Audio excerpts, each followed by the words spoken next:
Thank you. Thank you. I'd like to begin here, first of all, by trying to put some of you at ease who might be wondering, well, what can a mountain climber tell us about our business? What could I possibly have to say to you that has any relevance to what it is that you do? I'm assuming that a high percentage of you here are not climbers.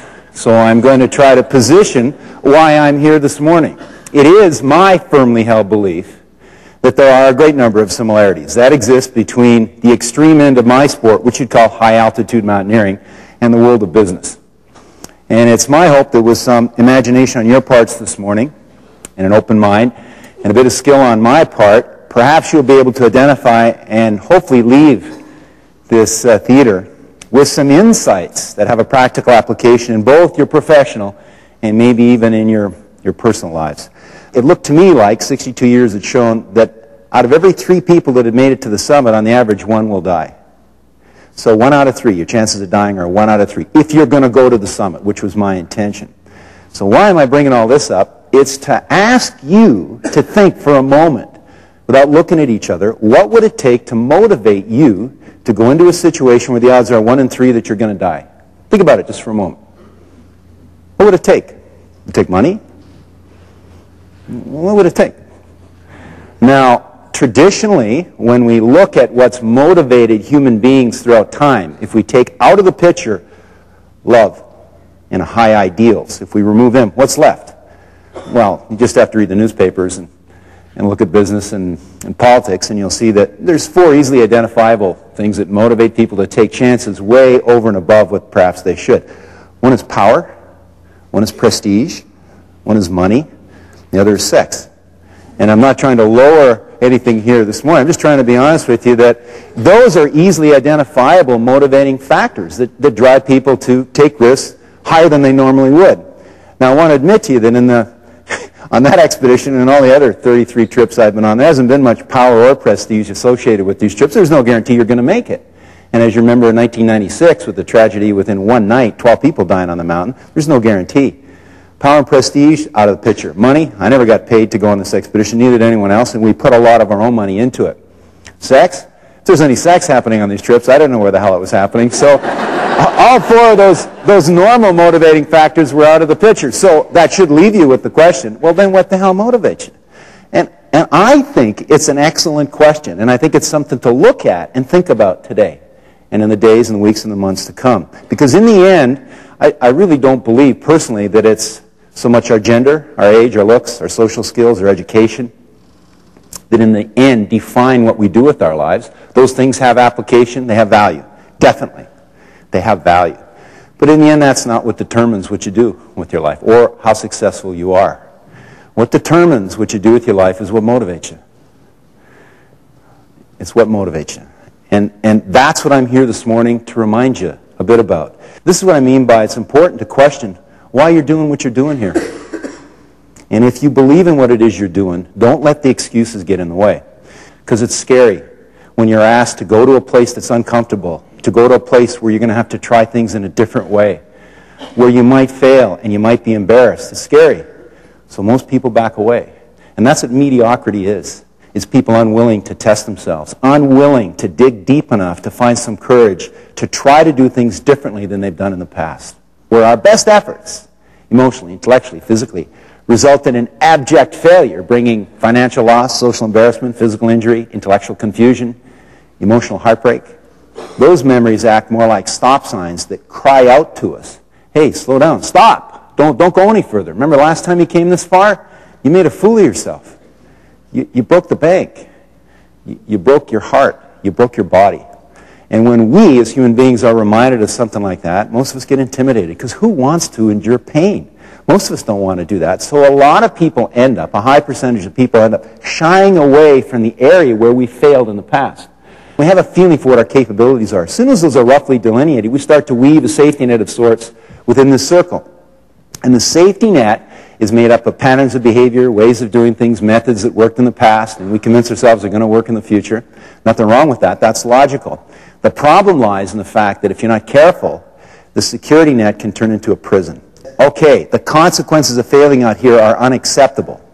I'm going to step back to where it's safe and try to come up with a plan that allows me to manage those risks out there at some level that's marginally acceptable to me, and then execute that plan to get to that new goal. That's one way.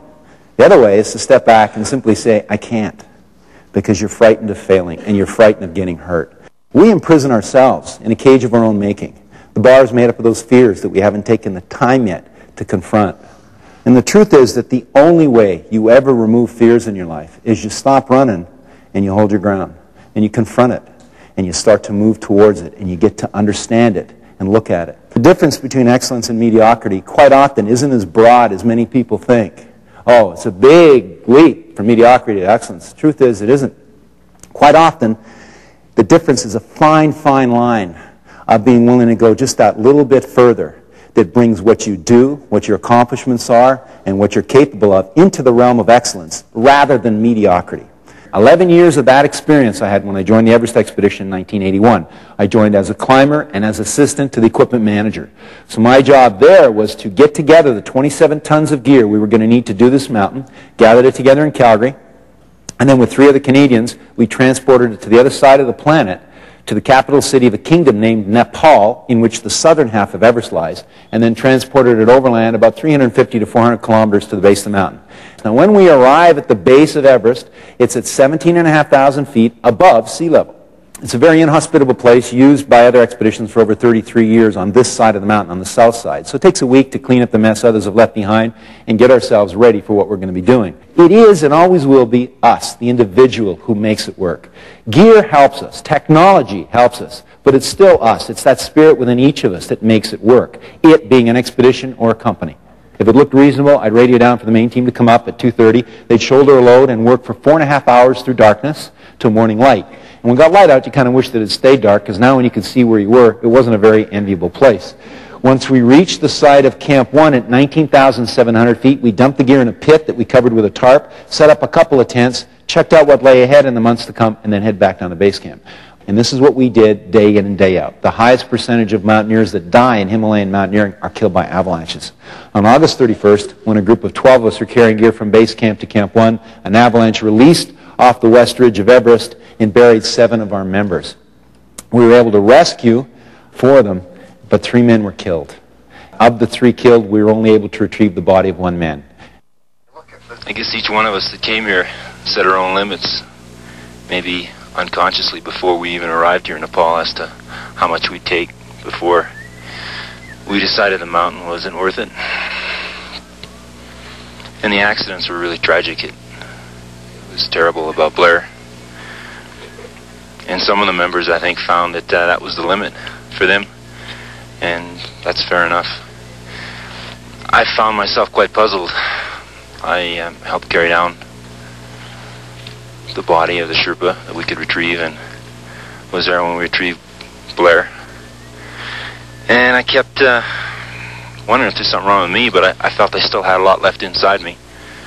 And I think Dave Reed said it quite clearly yesterday. You know, we've got all this equipment here. You know, we've taken all this time, all these years to plan and put this expedition together. And it's terrible that 4 people have died up to this point.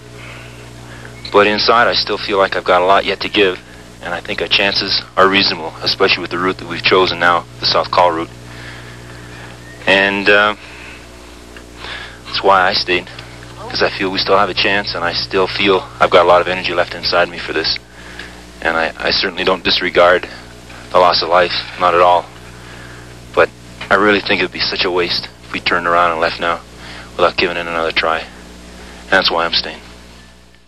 Dangerous. And when I made it, to the surprise of most, to Camp 1, there was only a handful of Sherpas up there and a couple Canadians. So our job was to dismantle the bridges from behind us and bring them to the front. So basically to burn the bridges behind us as we were moving up the mountain. So it may not sound like a great strategy, but it worked to our advantage in one way. It raised the level of commitment up on this climb and made people realize that now they couldn't say, nah, I quit, turn around and walk off the mountain. They couldn't even get off the mountain now without relying on each other and without caring for each other. And that's how the expedition changed.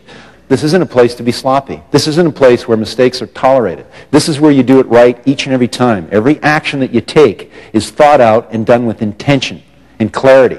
That's our expedition leader, Bill March, leading from the front. he knew that anyone stubborn enough to stay on a trip like this after 4 people were killed and 2/3 of the team lost confidence, there's no way he could lead them from behind. So he was out front with us every single day. A lot of respect for that kind of leadership.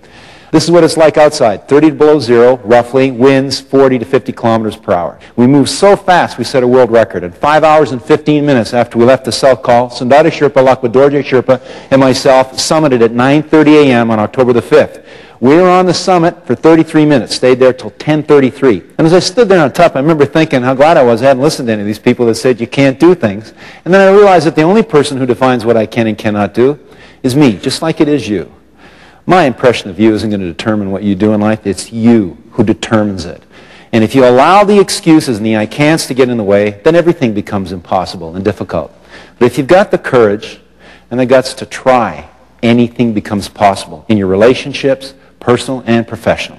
We're all mountaineers at heart, I believe. We all have, but you can see what my mountains are. Mountains of rock, ice, hardship, deprivation. What are your mountains? Are they mountains of what? Planning, preparation, mountains of endeavor? In striving to reach the goals that you're setting for yourselves personally and professionally this year and in the years to come? Because if you can see that, I want to finish by wishing you good luck on the mountains that you're going to be climbing.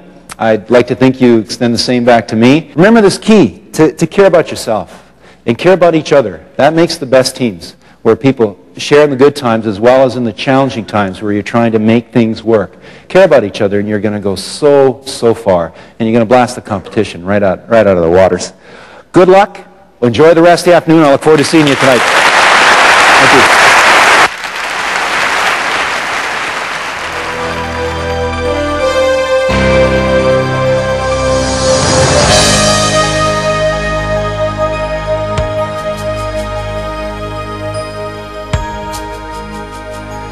I have the honor